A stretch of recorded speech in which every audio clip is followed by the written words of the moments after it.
औज़ुबिल्लाहिमिनश्शैतानिर्रजीम बिस्मिल्लाहिर्रहमानिर्रहीम। अस्सलाम वालेकुम प्यारे बच्चों, कैसे हैं आप? यकीनन ठीक होंगे, तंदुरुस्त होंगे।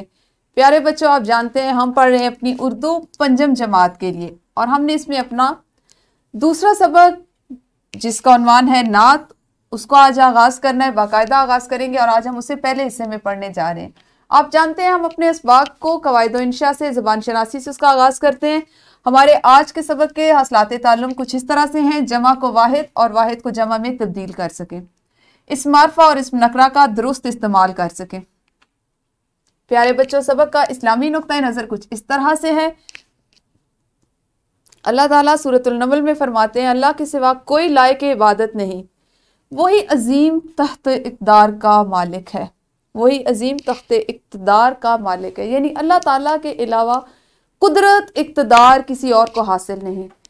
दुनिया में अगर किसी को बादशाही हासिल है तो अल्लाह ताला के हुक्म से, अल्लाह ताला की मर्जी से उसको हासिल है, और वो भी ख़त्म हो जाने वाली है। क्या आपने दुनिया में ऐसा कोई शख्स देखा जिसको अल्लाह ताला ने इस दुनिया में बादशाहत अता की हो और वो क़यामत तक बादशाह रहे?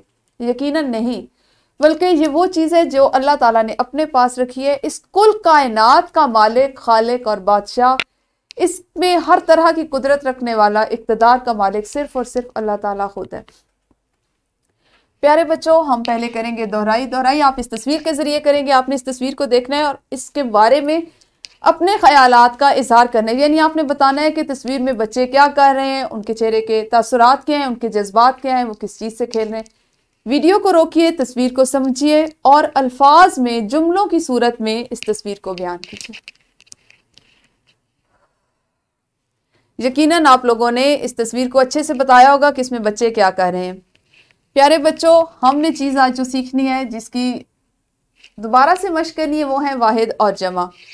आप इस तस्वीर को देखते हुए मुझे बताएं कि हम इन तस्वीरों में से किस तस्वीर को वाहिद का नाम देंगे और किसको जमा का। बिल्कुल सही, ये वाहिद है और यहाँ पर ये जमा है।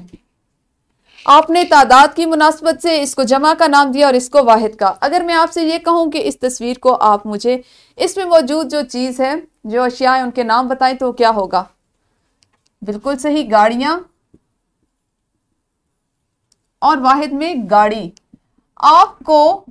आपने यहाँ पे जो इसमें तब्दीली की, यहाँ पे इस असूल को अपनाया कि छोटी ए के साथ अलिफ और नून गुन्ना का इस्तेमाल था और वो इसकी जमा थी। लेकिन जब हमने जमा को वाहिद में बदला, यानी गाड़ियाँ लिखकर गाड़ी लिखा, तो आपको ये, आपके जहन में ये बात पुख्ता हो चुकी है कि हम जमा को वाहिद में बदलते हुए हरफ आखिर, हरफ असली पर जोर देते हैं। हमें पता होता है कि इसका हरफ असली क्या है।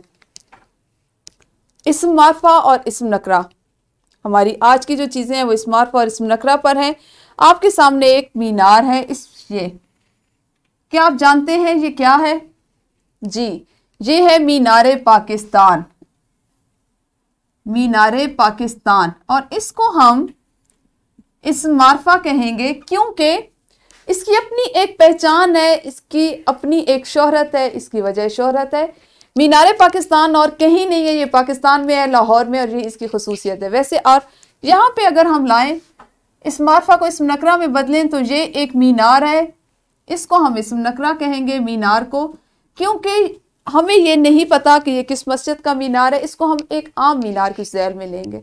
जब हम इसे ख़ास में लेके जाएंगे मीनार पाकिस्तान, तो इसको हम इस्म नकरा, इस्म मारफा बनाएंगे। हमारा आज का मकसद तदरीस और सीखने की चीज़ें भी यही हैं कि एक चीज़ या शख्स को वाहिद और एक से ज़्यादा चीज़ों या अशखास को जमा कहते हैं। इसी तरह किसी आम चीज़, शख्स या जगह के नाम को इस्म नकरा कहते हैं, जैसे लड़का, बाग, दीवार। किसी खास चीज़, शख्स या जगह के नाम को इस्म मारफा कहते हैं, जैसे अहमद, बाग जना, दीवार चीन। प्यारे बच्चों, आपकी किताब में वाहिद जमा इस तरह से इनका ये कायदा दिए गए हैं कि जो इसमें एक चीज़ या शख्स को जाहिर करे उसे वाहिद कहते हैं, और जो इसमें एक से ज़्यादा चीज़ों या अशखास को जाहिर करे उसको जमा कहते हैं।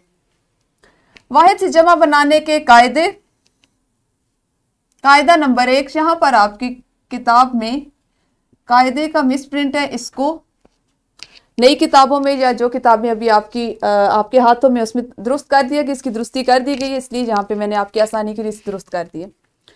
पहला कायदा है, बाज़ औक़ात अलिफ या हे हटाकर व और नून गुन्ना लगाने से जमा बन जाती है। जैसे लड़का का अलिफ हटाने से लड़कों, व और नून गुन्ना का इस्तेमाल। कायदा नंबर 2, अगर किसी वाहिद इस्म के आखिर में छोटी ये हो तो उसके साथ अलिफ और नून गुन्ना बढ़ा देने से भी जमा बन जाती है, जैसे बिल्ली से बिल्लियां।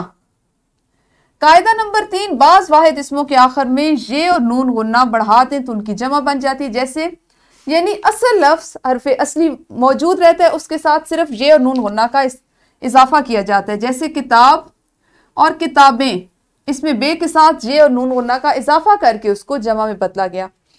कायदा नंबर 4, बाज वाहिद इस्मों के आखिर में अलिफ और ते लगाकर भी जमा बनाई जाती है, उसमें भी हरफे असली अपनी जगह पर कायम रहता है, सिर्फ अलिफ और ते का इजाफा किया जाता है, जैसे कमाल से कमालात, मकाम से मकामात।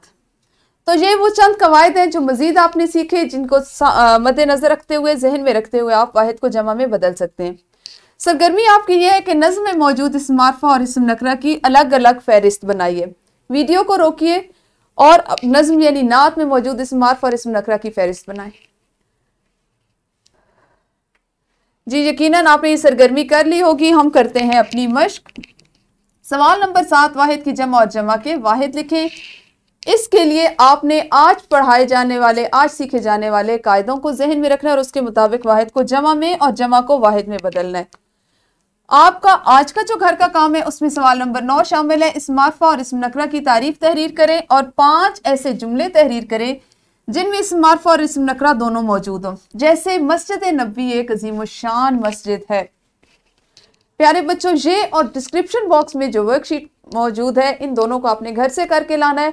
हमारा आज का सबक यहीं तक था। कल इंशाल्लाह अपने अगले सबक के साथ मिलेंगे। तब तक अपना ख्याल रखें। अल्लाह हाफिज। शुक्रिया।